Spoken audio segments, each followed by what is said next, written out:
I get so excited about all the possibilities that there are because it really, truly allows us to communicate when, where, and how the prospect, the customer, wants to be communicated with. Yes. And at this point, people are expecting that personalization. Not just my name on the mailer that came to my house, but truly know who I am and what I am interested in and how I want to be communicated with. Welcome to the Strategy with Jason podcast.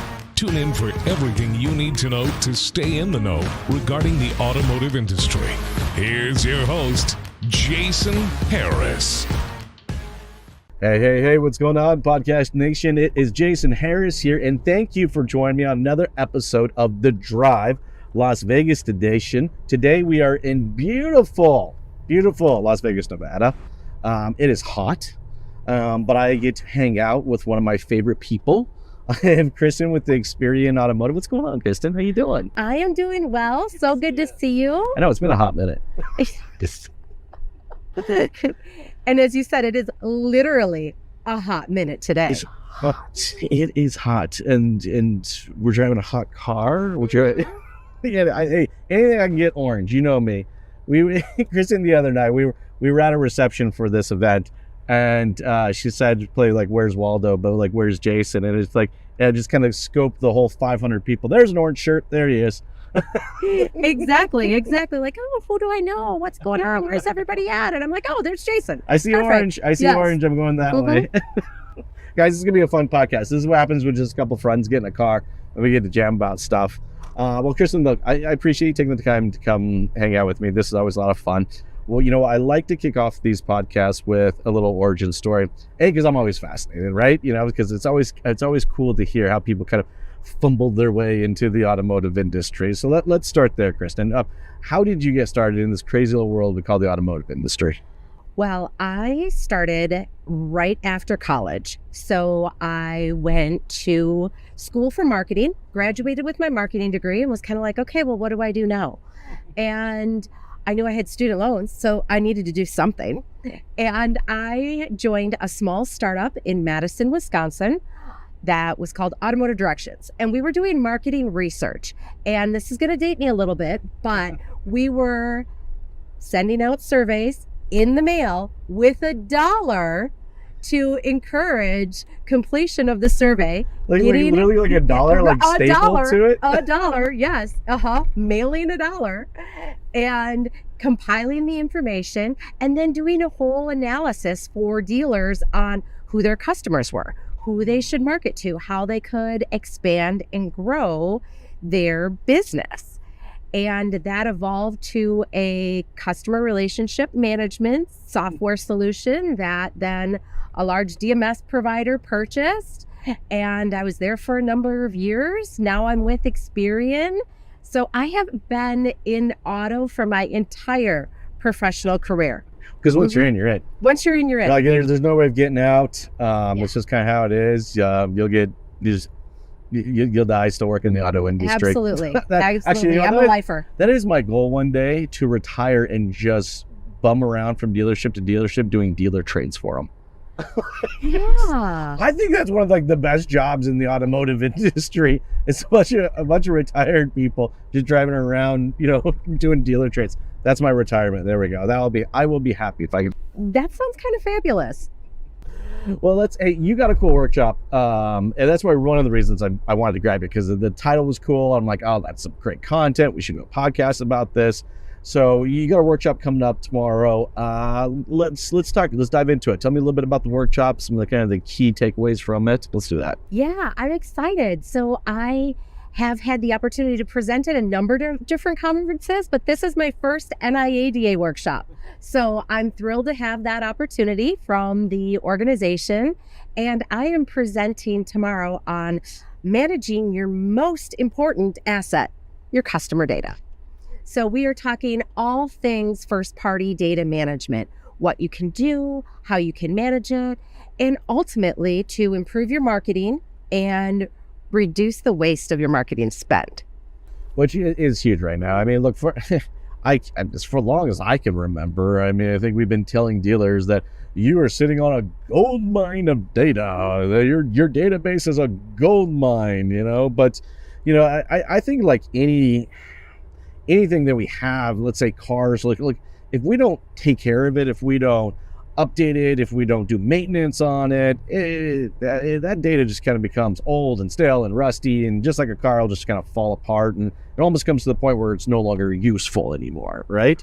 So let's dive kind of in that. What are some of the best practices you've seen just kind of around data management and maintenance and so on? Yeah, no, you absolutely nailed it, because it's an asset, and just like any asset, if we don't maintain it, it's going to fall into disrepair. And we need to do things to keep it updated. We need to do things to expand it. I mean, I kind of think of it as like an analogy, like your house, right? Where, all right, I've been in my current home for 10 years, and, there's been some things that we had to do that were a little bit boring. Yeah. Like, okay, we needed a new roof. Not exciting, but it's a requirement. Yeah. But there's been other things where we redid the kitchen. Oh my gosh, I loved that project. We put in a patio. That was fantastic, enhancing the value of our asset as well. And data management is exactly the same. So we are going to talk tomorrow about breaking it down into 5 simple steps. So you can resolve your data. Yes. You want to clean it. You'll want to link it, then verify it and enrich it. Okay, that's cool. I like this. Let's go through this, because again, I think like I said, we've always told people you're sitting on a gold mine, all right, but it's only as worth as how well the time that we put into it. All right, so let's go to the resolve, because that is kind of the first stage of it. So for everyone out there watching, listening, maybe don't kind of understand what we mean when we say resolve data. Let's start there. Okay, perfect. So resolve is simply stated taking fractional data, pieces that you might have where somebody comes into the dealership. You're working with someone and you know pieces of information about them, but you don't have a full and complete view of them. So how can you resolve it and have a complete picture? So if you think of kind of like a visual of individual pieces of the puzzle, how do you add additional elements, additional data pieces to resolve it and give you the full picture of who that prospect or customer is, so then you can effectively market to them? And so, yeah, and that even includes just, as simple as just updating the records, make sure they actually still have the vehicle. I mean, you think of like, everything from the first name, last name, email address, phone number, and cell phone number, and vehicles owned, think of, 20 some odd different columns of data. You may have 9 out of the 20, you might have 17 out of the 20, and then we don't even know if those columns are even updated in the first place. And I mean, look, here's the funny thing. I still get reminders to service a vehicle I sold, and I am not kidding you, 12 years ago. 12 years ago. Like, how do you even still have that? Yes. It's so disappointing from a marketing perspective, where, I mean, I love auto, but I love the data, and I get so excited about the data and analyzing the information and how we can find insights and how we can use the data to improve everyone's business life. So email appends, right? As simple as like, remember when phone appends came out, right? Yeah. I want to put in I've got a phone number, but who's the person, right? Things as simple as that, resolving information so I have a full and complete view of the person. Okay, so I got resolved. Then got resolved. And then next step. All right, clean. And you touched on clean.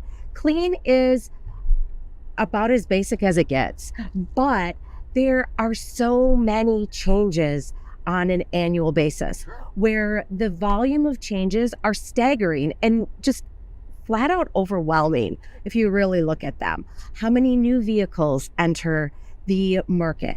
How many vehicles go out of operation? How many used vehicles change ownership? And then you have marital changes, over 2.7 marital status changes every year. Households getting bigger, more cars. Yep. Exactly. Number of children being born. You have different lifestyle needs. Kids go to college. The number of emails that change, the number of phones that change. I mean, and now with technology, think of how often you're refreshing your phone. Oh, yeah. Right? So all of that is occurring on an ongoing basis.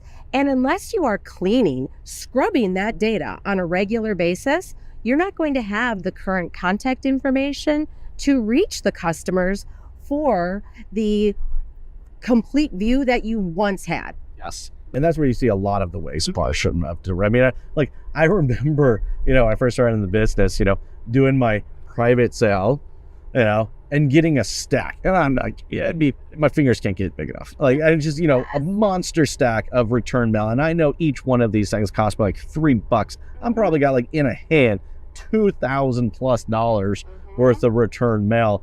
And it's funny.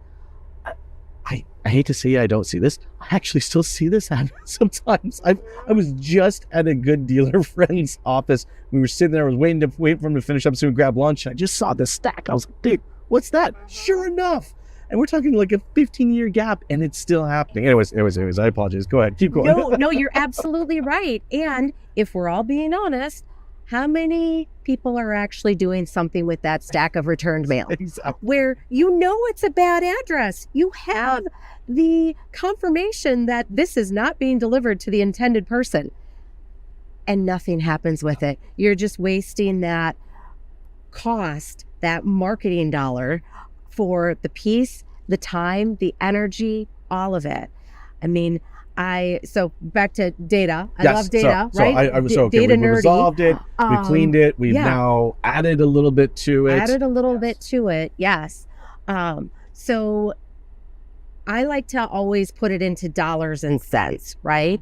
So if we think about the marketing waste, so just from a digital perspective alone, so not even the offline activity, but just online activity. eMarketer estimated that there will be over $21 billion with a B dollars in digital advertising in the automotive space only in 2024. And as a whole, the overall average number that people will use is about 41% of waste for digital advertising. Really? And, I would assume it was high. Right? That's crazy. That's crazy. So just for easy math, okay, we're at $8 billion of waste. So don't get me wrong, the networks don't mind it. Yes, exactly, right? They'll take the money. They'll take the money. Yeah. So the pieces that go into the garbage, the pieces that come back to you, the frustrated customers of, our house example, again, I've been there, as I said, 10 years. Yeah. I still get mail for the previous owner addressed to her. Really? I know. Just waste. Yes. So, all right. On to the third point, though. Yes. All right. So we resolved it, made it complete. We cleaned it. And then this is where it's going to get deep. We need to link it. Okay. And I like to think of this back to the house analogy of there's a lot of things you can DIY, right? Maybe you're going to paint this yourself. You might do some projects yourself. There's certain things, though, where you're going to want to bring in an expert. And this is an area where you're going to want to bring in an expert. So how can we link both offline as well as online pieces of data together to have one view of who that customer is?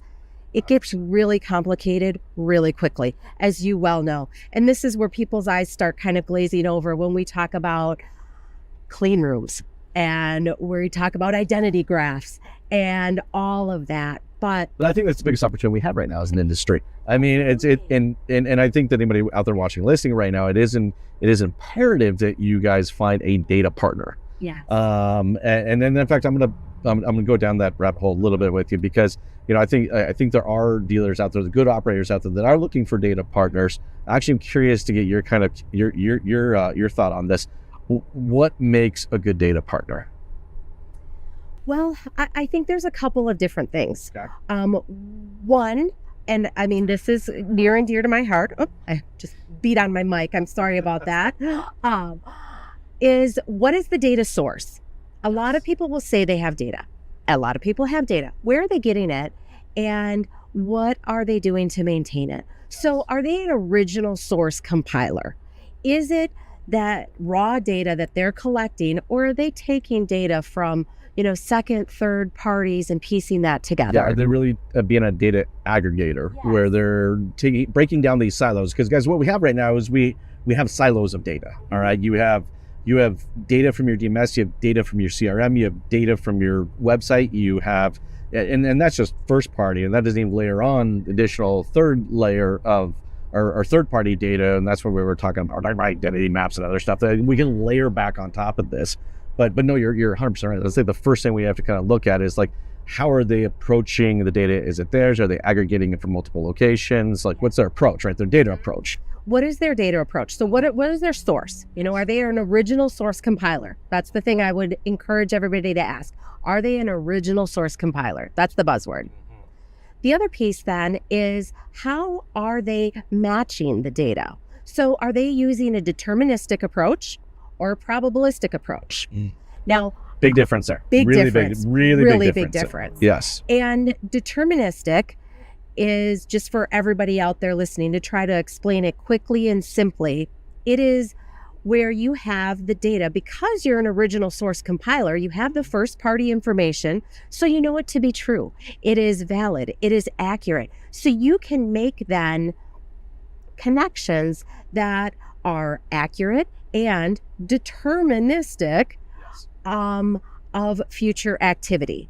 So the alternative is probabilistic, where probabilistic has its own value. You can get to some volume because you are using it from a probability perspective. Yeah, you're making some very, very educated guesses, and not saying that is necessarily wrong, but it is as that. It is a crafted best guess. Absolutely it is. And I think the best example for people to keep in mind is, we think of weather reporting. Weather reporting is a probabilistic approach. So that kind of sums it up. Stick my finger that, it's going to rain. Yeah. No, it's probably a little bit more that goes into that. But yes. Okay, so that's what I should be kind of looking for in a partner. What is their approach and what is their number one source in that? Okay, so let's go back now to the workshop. Okay, so we're stage-wise, we've gone through resolving, we've gone through cleaning, we've gone through updating, and now we are augmenting? Linked it? Yes, we linked it. So we're going to verify it and we're going to enrich it. Yes. And I would be remiss if I didn't mention just one more thing on linking it, is making sure that you are working with a partner that is a trusted steward of that data. Compliancy, regulations are only increasing, and making sure how they're managing the data, how they're providing it to you is done in a completely compliant manner is so important. We can't underestimate that. So that would be the last thing I would. Well, let's go actually a little bit down that rabbit hole, because it's a big topic right now, and because there is some legislation that's already come out, and there's going to be some additional legislation that's going to be coming out, where the onus of compliancy is going to be, and has been for the most part, on the dealers, and it doesn't seem to get talked a lot about. I think a lot of dealers kind of approach in the sense of like, hey, I do business with the company, so I'm just going to assume what they have is compliant. But it's actually us as dealers, it is our responsibility to ensure compliancy. We can't just expect it to be compliant, correct? Yeah, absolutely. And I certainly don't claim to be a regulatory expert, right? I mean, there's just absolute experts in that space. But I think the biggest thing is, how are you using data? Is there truly permissible use? Yes. Right? And that the data that is being shared or the data that is being combined, is done so in a compliant manner. Yes. So how can the information be matched?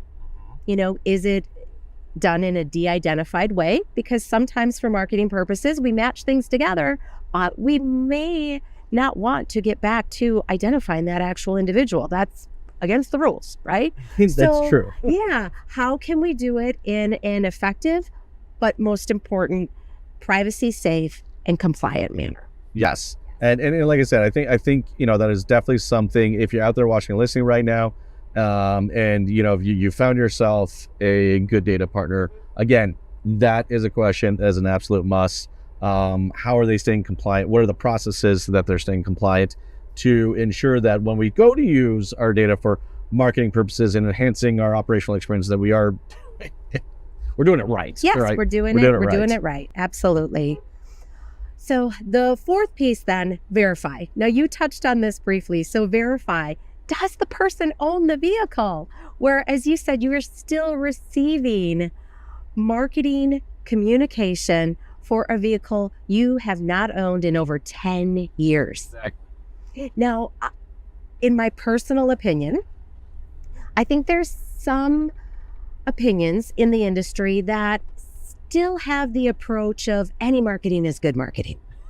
And kind of that, as people will say from a marketing perspective, kind of the spray and pray. Like, yes. Let me just send it all out there and hope it gets to somebody. It might not get to the person I addressed it to, but it went to somebody. Yes. Okay. Well, we know that that's not actually effective. And I mean, might as well be playing darts with a blindfold. Yes, exactly. And from a generational perspective, I mean, as we're cruising down the strip here, I just saw a sign for Shania Twain's residency. And I mean, are you excited? Does that make you excited? I would love to see that. Yes, that is definitely showing my my age as well. But I would love to see Shania. I'm a fan. Yes, I would love to see Shania. And to quote Ms. Twain, that don't impress me much. I mean, the younger generations, I'm still going to say I'm young as an Xer, but X, millennials, Z, sending them a piece of mail, sending them a digital ad, sending them an email for a vehicle they don't own does not impress them. In fact, it does the opposite. They are like, this individual who sent this to me is out of touch. Clearly doesn't know who I am. They don't know who I am. Or took the time to get to know me. They didn't spend any time or effort on this. Why would I want to do business with them? They're obviously not paying attention. Well, and I think that's a good point, right? Because we talk about the experience a lot. Look, it is the holy grail of what we're all trying to achieve as dealers is to create this amazing experience. And I'm always fascinated with the word experience. I'm fascinated with experiences because they happen regardless if you're intentional, if you're not intentional about it, then the experience is going to happen. And, to your point, it's little things like that can really just kind of leave a bad taste in your mouth, the experience. I mean, it's kind of funny because I actually kind of think of it the same way. I'm like that specific Nissan dealership that is still sending us emails and postcards about my wife's Nissan Versa, which we sold, I'm not kidding you, like 12 years ago. Yeah, you know what? I'm probably not going to do this. I'm like, they clearly don't got their shit. Yeah, they're like the same. It's almost comical, right? It's like, the same. Yeah, I have a dealer sending me communication on the Chrysler 300 that we sold 7 years and 3 children ago. They are obviously not paying attention to any of my life events, my activities, or my current ownership. I actually do want to go down that rabbit hole, the life events, because we mentioned it, but I want to go a little farther down it because I think, again, I don't think people realize that is a data point that can be added to or later on top of what we currently have right now. And I think it's one of the coolest marketing opportunities and campaigns that you can run. It's just when somebody inside your dealer and your database has had or is about to have a significant life event. What an opportunity. What an opportunity. Absolutely. I mean, we know that oftentimes people will buy a vehicle after they buy a house. The stats are huge. Within 90 days, I think that's what I've heard. Like within 90 days, and if that's somebody in my database, I think that's a responsible thing we're doing. Congratulations on the house. Hey, here's a $40 HomeSense card or a Target card, and here's some special offers made specifically for you and how loyal of a customer you are. Like, if my dealer did that, I'm just saying, like, okay, fine, maybe it was $25. Some of you guys are already arguing with me on that, whatever it is, right? It's just like, hey, hon, we got like a housewarming gift from our delership. Like, how cool is that? How cool is that? They're paying attention. Yeah. All right, well, maybe when I go in and do business with them, they're going to pay that same level of attention to me as an individual. So I absolutely agree. Life events are such a huge thing. Whether someone is in market for a vehicle There's a lot of different life events that we can take a look at. And that's where we start to get into kind of the data science of it as well. Yes. So perfect segue for the last point, enrich. Number 5, how can we enrich data to not only reach someone where they're currently located, but we reach them when and how they need to be communicated with. So I think the easiest way of thinking of it is if you think to your high school class, okay, at a high level, all the same generation, right? Yep. But think of the multitude of interests and hobbies and things that people would be interested in that other people within that same generation aren't interested in. And that's where lifestyle segmentation comes in, where how do we know what someone's buying style is, what their communication preference is, so I can effectively reach them how they want to be communicated with. Then we can layer in buying habits and additional insights, as we chatted about, with events, Online triggers, Yes. stuff like that. Yes. It gets so powerful. And with all of the technology that's available right now and all of the modeling that is out there, I mean, we can do affinity marketing as well. What is someone's affinity to purchase? 100%. And then you get device targeting, multiple devices. I heard a recent stat. I don't know how old this is, but the average household now has 9 connected devices. It's like you can even target my entire household and the devices sitting inside my household. I mean, it's cool. When you get to the enriched stage, it's like almost like a kid in a candy store. I'm like, wait, I can do that? Wait, that tastes good. I want some more of that. Like, it's just, there's some really cool, and I think that space of data, that enrichment opportunity, it just continues to grow. There's just so many new things, so many things are coming out, that just like, it makes, marketing to my database, and these are my customers. I mean, you look, if you're out there watching, listening right now, you have spent thousands of hours and hundreds of thousands of dollars to generate this community. And what a wonderful way to be able to communicate to them, market to them, engage with them. And by doing this, I mean, I'm not going to say a simple process. You definitely need a good marketing partner for this, or data partner for this, but I think it's just cool. It's an exciting time right now for marketing. It is so exciting. I get so excited about all the possibilities that there are, because it really, truly allows us to communicate when, where, and how the prospect, the customer, wants to be communicated with. Yes. And at this point, people are expecting that personalization. Not just my name on the mailer that came to my house, but truly know who I am and what I am interested in and how I want to be communicated with. Well, it's like I've said it for over a decade, and now I feel like we actually have the tools to truly execute it. The best marketing strategy, take note of this if you're watching or listening, the best marketing strategy you can ever run is the one where the customer feels known by you, the company. And I get the warm and fuzzies when that happens. Like I love it, when I go to, another Marriott property and they know that I like, feather pillows and firmer bed and a higher level.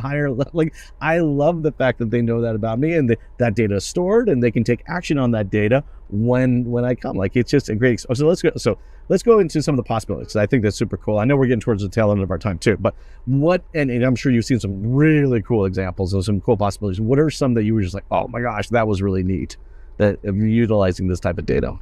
There's so many. I think, first of all, it is really understanding who you want to communicate with. So really diving deep into your data. Now, not just your customer data and cleaning it and enriching it and making it whole, but who should you be marketing to in general? So before you even select who that audience is, who are you targeting and why? Who are you attempting to reach, I should say? Who do you want to communicate with? And taking that with data-driven insights to inform your marketing strategy. and to inform your decisioning on your campaign. Then when you have an audience, really looking at the results of it. I mean, it's simple marketing 101, but how many times do we get done with it? We're like, okay, done, the end, moving on. I finished. It happens all the time where it's like, okay, well, did they buy with you? Did they buy with your competitor? And drilling into those details, because a lot of times you can then fine tune, especially in the digital space, your campaign real time to improve the lift as it's live. And that's really exciting to me. I think that's just so incredibly powerful. The possibilities are absolutely huge. And it's like that's what I love about the automotive industry. This is what I love about marketing. It's just, it's like, but I think the timing right now, like it's so funny. I've watched the past couple of decades I've been in the automotive industry, things have just kind of changed. And I feel like, now we're kind of in this decade of data. Where everyone's getting super serious about it. Everyone, some of the smartest operators out there are looking and partnering up with great data partners, and they're eliminating monstrous amount of waste. I mean, like you said, the average dealership's 40% of whatever you spend every year is going in the bucket. Might as well burn it, smoke, we'll attract more attention. But no, this is so cool. It's a really fun time. I know we're just about to pull up to the hotel. We're getting towards the end. But before I let you go, though, Kirsten, because this has been a lot of fun, and I can easily do this for another hour. For everybody out there watching, listening right now, who would like to learn more and kind of continue maybe bits and pieces of this conversation, what's the best way to do so? All right, fantastic. Well, I could talk about this for hours as well. I could. So I think staying informed is so important. And as you said, we have from Experian Automotive, we've got tons and tons and tons of data. We absolutely can work with anyone in the industry to support their needs, but also we publish a lot of information that's free. So would we love to do business with everybody? Of course. But also we have 3 quarterly trend reports that we put out there. There's the state of the automotive finance market. There's market registrations. There's automotive consumer trends. All of those are free. They're published on a quarterly basis, and they provide some of these insights of what does the market look like from a financial perspective? What does it look like from a registration standpoint? Who are the consumers buying these vehicles? And how can you effectively market to them? This is one piece I'm really excited with. We just launched this last week where we did a collaboration with the trade desk. Mm-hmm. And based upon the Automotive Consumer Trends quarterly report, the trade desk takes a look at those in-market audiences for that vehicle segment and provides recommendations on how you can effectively reach those in-market shoppers. That's cool. So we'll be putting that out with them on a quarterly basis on an ongoing time frame. What a great resource. It's fantastic. And again, it's free.